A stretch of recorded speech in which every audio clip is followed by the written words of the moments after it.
Hello friends, I am Marchantia, and in this video I am going to discuss about another bryophyte, Marchantia. Earlier I have discussed a bryophyte, Riccia, which is the simplest of all the bryophytes as well as that of the Hepaticopsida, which is a division of bryophyte. So Marchantia, also a Hepaticopsida, also a liverwort, and it is not that simple as Riccia. It is a bit more complex structure both internally, externally than Riccia. So in this video I am going to discuss about the general overview of Marchantia, its structure both external and internal, its economic, ecological importance, comparative account of Riccia and Marchantia, and some fossils which can be interpreted as very closely related to this Marchantia species. So let's start the video. So taxonomically it is a liverwort. Writing any type of questions, you should always be very sure that you know the taxonomic position, because the moment you write the taxonomic position you can have certain marks, guaranteed marks you will be getting, because taxonomic position is very important while describing any species, whether we are describing its structural features or its reproductive study, or you are writing answers on any other, maybe even the sporophyte. You have to write the taxonomic position. And this Marchantia, it belongs to the class Hepaticopsida, order Marchantiales, family Marchantiaceae, and genus Marchantia. Now Marchantia, it is cosmopolitan in distribution, and we see total number of species of Marchantia in the world is 65, of which in India we can find only 11 species.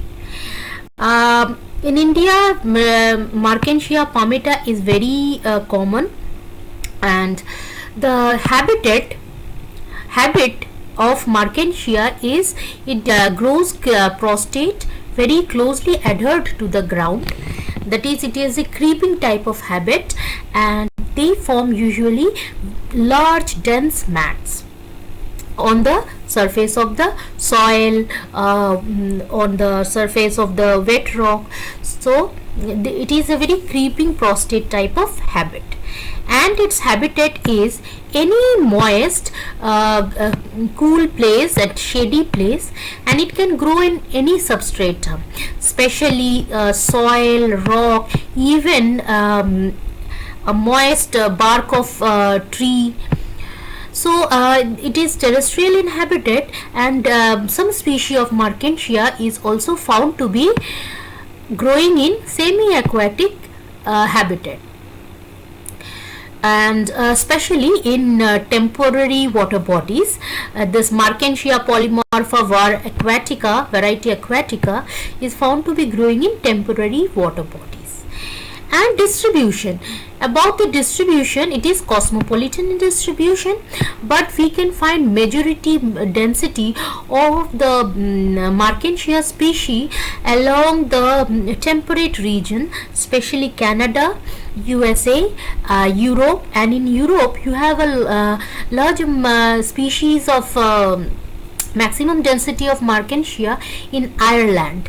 And though in India we can find mostly Marchantia in the Himalayan region, because that's the region where most of the bryologists go to collect their herbaria, but apart from the Himalaya, they can be found also in the plains, that is the Punjab plains. Many species, for example this Marchantia nepalensis, Marchantia polymorpha, and palmata, they can be found in the plain lands very close to the Himalaya, in the plains of Punjab. So from this we can easily understand that these are the species, that is Marchantia nepalensis, Marchantia polymorpha and Marchantia palmata. They are much more resistant than other species of Marchantia to desiccation. They are resistant to desiccation. So only these three species are also found in the Punjab plains, where it should have an ephemeral life cycle, because most of the period of year you have this xerophytic condition in this Punjab plains, not so much shady cool place. So these three species of Marchantia, they are very resistant to desiccation. So the thallus of Marchantia, it is dorsi-ventrally flattened thallus, and it is much fleshier than that of Riccia. So this dorso-ventrally flattened fleshy thallus is lobed. It has got dichotomous branching. We know that this type of branching, it is called dichotomy, and so the thallus of Marchantia is dichotomously branched. Here in this picture we see that the thallus is dichotomously branched. See, this is one lobe, and the second lobe is this one. So this type of branching is called dichotomous branching, and we can see this type of branching in both Riccia and Marchantia. And this at the tip, at the very tip of the each of the lobe of the thallus, we see there is a notch like structure. Here we see, here if you look at this this one structure, this lobe, we know that each of the lobe, they have an apical region. So this at the tip of this apical region, here we see that there is a notch like structure. So this notch like structure, they bear the apical meristematic zone. It consists of rows of cells, meristematic cells. So growth in Marchantia, it is apical. So the thallus structure, by repeated growth, they form a very the entire mat or colony. They have a roseate appearance. And the color of the thallus, it is generally dark green in color, but as the plant becomes much older, or at the end of the growing season, color can change from green to brown and then to purplish. So the thallus, externally they bear some similarity with Riccia. Both are dorsi-ventrally flattened, fleshy, and both have dichotomous branching, and each of these branching area, they are called the lobes, and they are green, and they are growing prostrate in the ground, very closely pressed to the ground.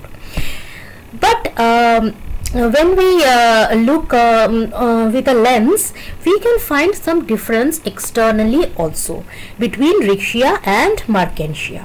Riccia is another bryophyte, which is the simplest structure among the bryophytes, and also the simplest among all the Hepaticopsida or Marchantiales.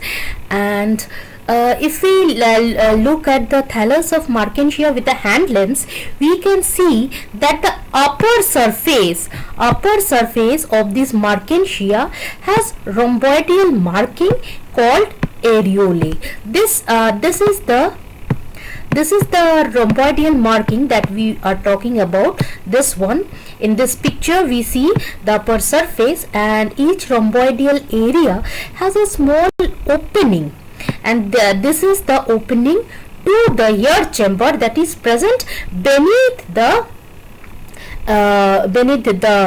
upper epidermis. So this is the This is the aerial chamber that I was talking about. The ear chamber, we notice that ear chamber is not continuous. They have got a certain division. So the ear chamber is compartmentalized, and each of the ear chamber contains photosynthetic filaments. So this entire structure, this branch structure, they consist of rows of cells. These branched rows of cells, it contains chloroplast, and they are photosynthetic in function. So these filaments which are branched, they are called either photosynthetic filament or assimilatory filaments. So the ear chamber in Marchantia has this photosynthetic filaments, but in Riccia we don't find this type of ear chamber. They have very narrow ear channels. So that is a difference between Riccia and Marchantia. And this type of areolae, or this structure, is a very good characteristic feature of Marchantia, because it is not found in other species. And apart from this areolae, the upper surface or the dorsal surface also bears other structures like Gemma and the anthridiophores, where at the end of the growing season, and Gemma during the rainy season. And the lower surface or the ventral surface, it contains two type of outgrowths. So the upper surface and the dorsal surface, and it contains this cup-like structure. Rhizoids and this cup-like structure that we will be discussing in the upcoming, with a very denticulate margin. We see this type of structure is found on the upper surface of the thallus, especially when water is in abundance. And inside this structure, you have this structure, this plate-like structure. This is called the Gemma.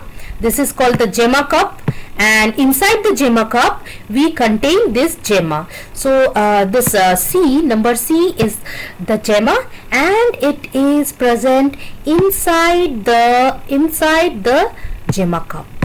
Here we see this is the structure D. In this D, we see a longitudinal section. What is how the Gemma is placed inside the Gemma cup? We see that these are the Gemmas. These are the Gemma that is growing, that is found intermingled with the mucilage here. So this one here, these are the mucilage here. So they have this Gemma and mucilage here inside the Gemma receptacle. And what is the structure of Gemma? Now Gemma is it is a plate-like structure with two notches.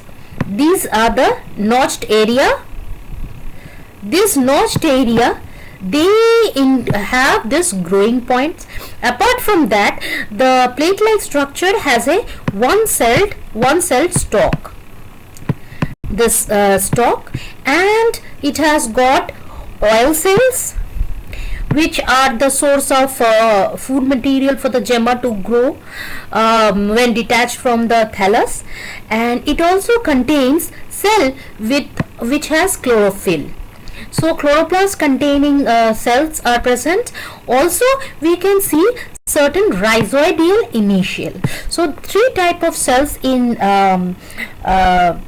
not three but four type of cells in Gemma. One is the cell containing maximum amount of oil, that is the oil cell. Number two, the chlorophyllous green cells. And number three, the rhizoidal initial cells. And number four, the growing tips. It contains the meristematic cells. So this is the diagrammatic representation of Gemma, and this is the photographic representation, and this is showing how the Gemma cups, they are present on the upper surface of the thallus of Marchantia. On the upper dorsal surface, inside the Gemma, during the end of the inside the Gemma cup, you have another Gemma projections, that are the gametophores.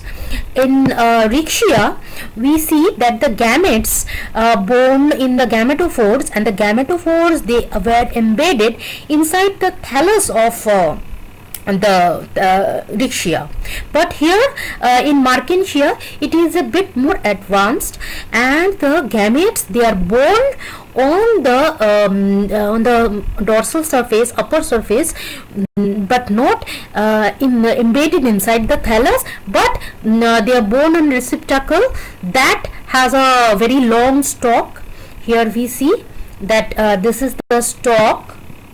This one is the stalk, and which bears a receptacle at its tip, and the male gametophore, that is called the anthridiophore, and the female is called the archigoniophore.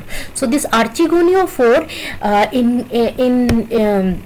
in the receptacle of the archigoniophore, we see that archigonia are present first when it is very immature, then it is present in the on the dorsal surface of the receptacle.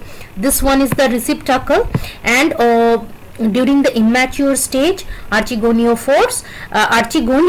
are present on the upper surface of the archigoniophore receptacle. But as it matures, or it fertilizes, then there is a stimulus that causes the region, the central region of the receptacle to the central region of receptacle to increase in increase its cell division. So whatever archigonium that is present in the upper surface, it gradually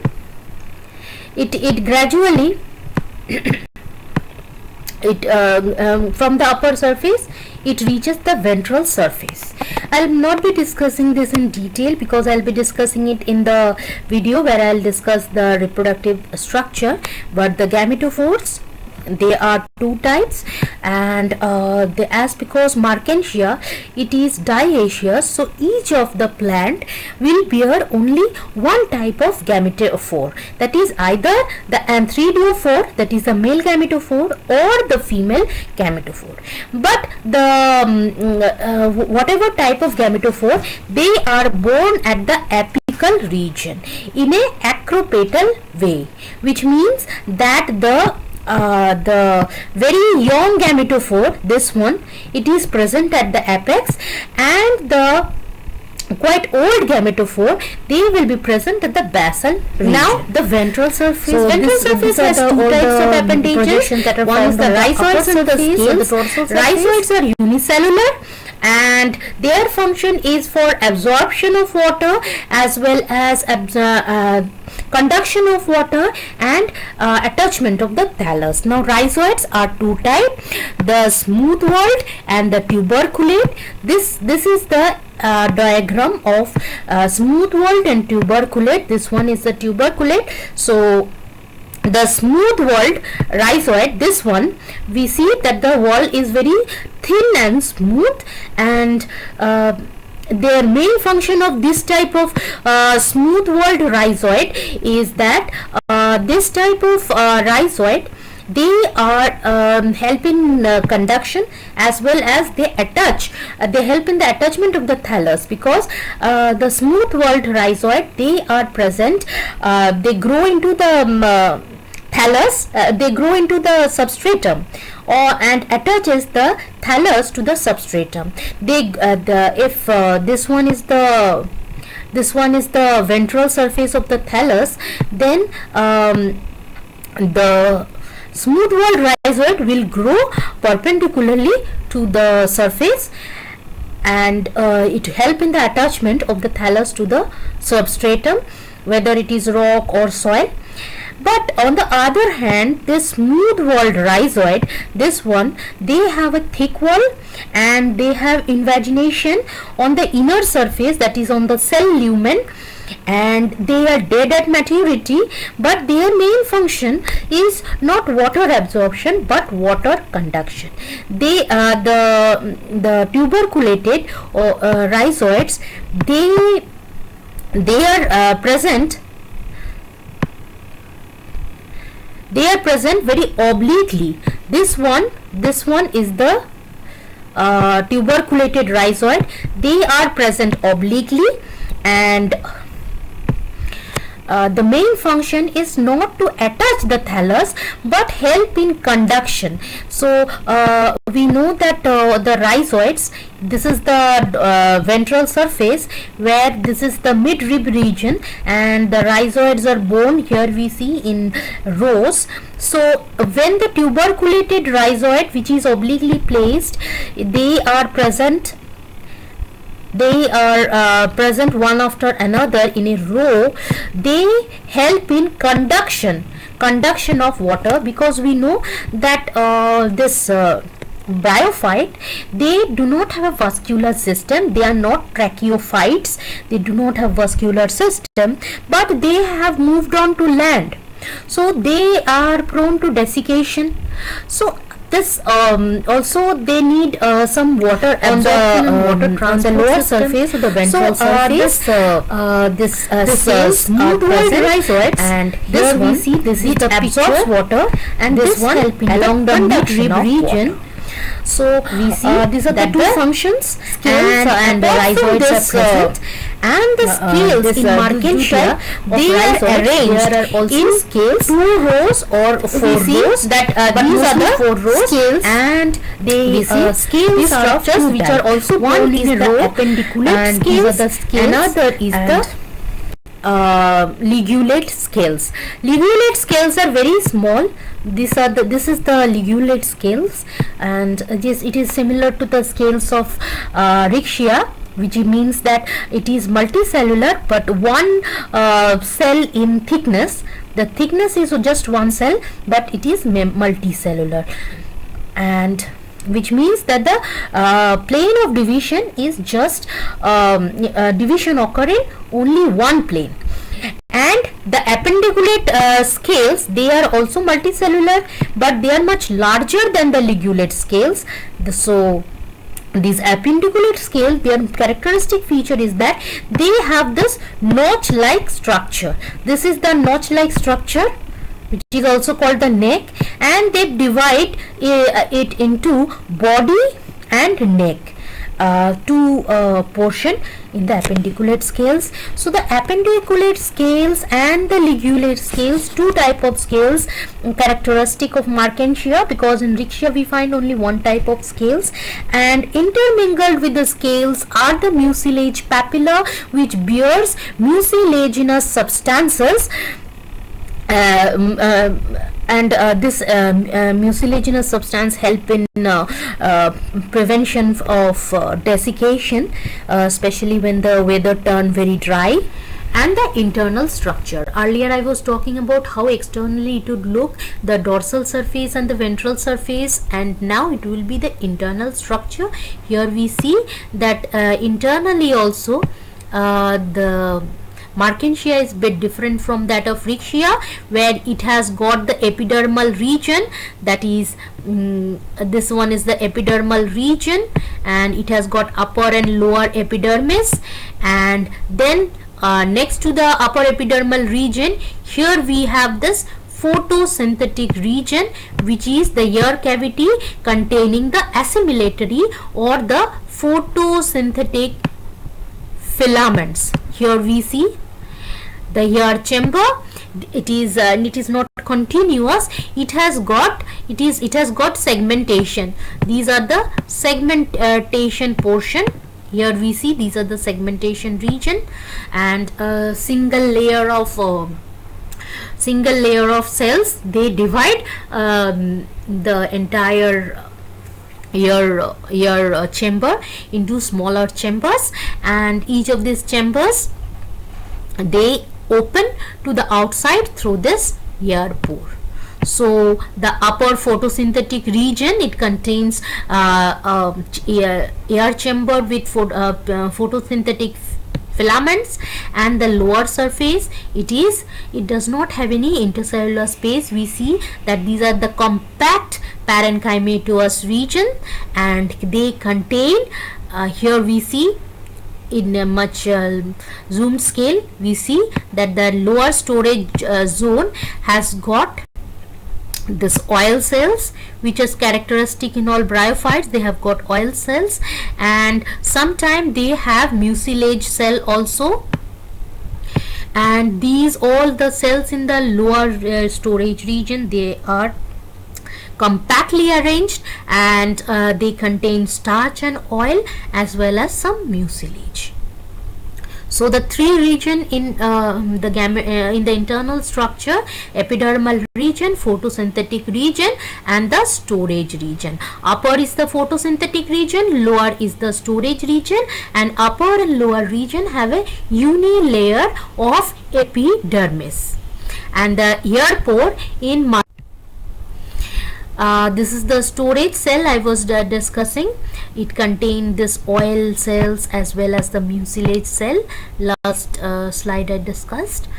And so the similarities of Riccia and Marchantia is that we see that both they have got a green thallus, and the thallus is dorsiventrally flattened and dichotomously branched. Here we see, this one is the picture of Riccia, where we see that the branching is dichotomous type. This is the dichotomous type of branching. We know that this type of branching is called dichotomous branching. And here also in this species we see that here we see that the branching, they have got a dichotomous branching, but as it is Marchantia is much fleshy, branching is not that much prominent. But both species, they are green and their thallus is dorsiventrally flattened. They have got dichotomous branching and they are fleshy. And from the lower surface of both Riccia and Marchantia, we can see that they have got unicellular smooth whorled as well as tuberculate rhizoids. So unicellular rhizoids are present on the lower surface of both Riccia and Marchantia. And at the same time, both Riccia and Marchantia, they have got multicellular scales. And the upper region, it has got ventilated photosynthetic region in both cases, both of Riccia as well as Marchantia. Both they have an apical growing region in the apical notch, and where the meristematic cells are present. About the dissimilarity of Marchantia with that of Riccia is that Marchantia, it is much more fleshier than and much more broader the thallus than that of the Riccia. So this Riccia is less complex and than Marchantia, and is so less adapted than Marchantia, because in Marchantia they have got many mucilage cells, mucilaginous hairs that secrete mucilage and prevent from desiccation. Also Marchantia, as it is much more thicker than that of Riccia, this also helps in protection against desiccation. Also the ear chambers that is present in Marchantia has got a much thinner opening to protect it from desiccation. All this makes Marchantia better adapted to grow on land than that of Riccia. Apart from that, Marchantia, they have got a prominent midrib region, unlike that of Riccia. And on the upper surface of Marchantia, we find this distinct rhomboidal area. In Marchantia, we have this rhomboidal area which is absent in the Riccia. This type of rhomboidal area is present only in Marchantia, not in Riccia, because in Riccia they have a very narrow passage, so the epidermis is not continuous. They have a very narrow ear passage. Ear chambers are not present, so they do not have a continuous epidermis also, the Riccia. So ear chambers are present only in Marchantia, and this ear chamber, they have got photosynthetic filaments, and this ear chamber, they open through the outside through this barrel shaped ear pore. All these structures are absent in Riccia, where Riccia have got a vertical row of cells, vertical row of cells, and in between two vertical rows of cells there is a very narrow air passage, and that air passage is also empty. So these type of structure, that is the air chamber and the photosynthetic filaments and the opening of the air chamber, that is the air port, these are absent in Riccia. Also the scales. So the scales of Marchantia, they are arranged in 2 to 4 rows, and that of Riccia, it is arranged only in 2 rows. The scales, their main function is for conduction of water, but in Riccia we have only ligulate scales, but in Marchantia we can find 2 type of scales. One is the ligulate, another is it is appendiculate, or much larger scale, that is called the appendiculate, and the smaller one is called the ligulate. So in Marchantia these 2 type of scales are present against a single type of scale in that of Riccia.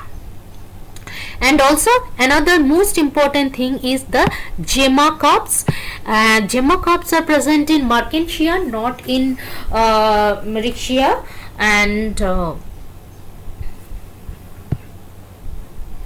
another thing is that those Anthridiophore in Riccia, it is actually the sex organs, they are embedded inside the tissue, but in Marchantia this sex organ, they are born on stalked structure called the gametophore, and these are very characteristic thing that is absent in the gametophore, is absent in Riccia. So these are the differences. Now about the ecological importance. We know that this various type of Marchantia, they are the pioneer species. They are the pioneer species, that is the first species to occur on a bare land, especially after wildfire. The first species to colonize any shady place is the Marchantia, various species of Marchantia. Same as that in grassland, when there is wildfire, the first species to appear on the very dry atmosphere is the grasses, but here in the very shady moist atmosphere, this bryophytes are the first to appear, and especially Marchantia, this Marchantia polymorpha and Marchantia terinoa. These 2 species are indicators of fire. Actually, they are the first species to appear after a wildfire. So they are very important because they are pioneer species in ecological succession. And what is the role of this pioneer species? They prevent the soil erosion. After there is a fire, there is denudation of the entire area. Because there is denudation of entire area, so there will be soil erosion. So this Marchantia, they prevent soil erosion, and also at the same time any fire, any land that has and that has a wildfire will contain much higher amount of minerals, free minerals. So they this Marchantia, they also stabilize the mineral content in the fire ravaged area. They stabilize the mineral, they protect the soil from erosion, and at the same time, as because they are adding humus to the soil, they improve the quality of the soil. And so after the Marchantia has been growing for a considerable period of time, we can see the next vegetation is the lichens, which are followed by other type of vegetation. Now this is a case study of what I was discussing in the previous slide, where various species of Marchantia were found to be growing at various sites across the globe. And if you write this case study, it is well and good, because for if you just write the case study, it is just a support for your statements. So these are the, and another thing is that they are bioaccumulators of heavy metals. This so what type of metal contamination a site will have, we can just have a bioanalysis of the Marchantia growing in that area.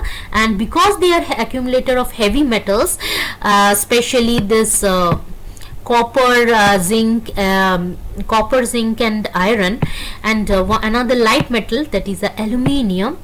So this Marchantia can be a ecological indicator for forest fire.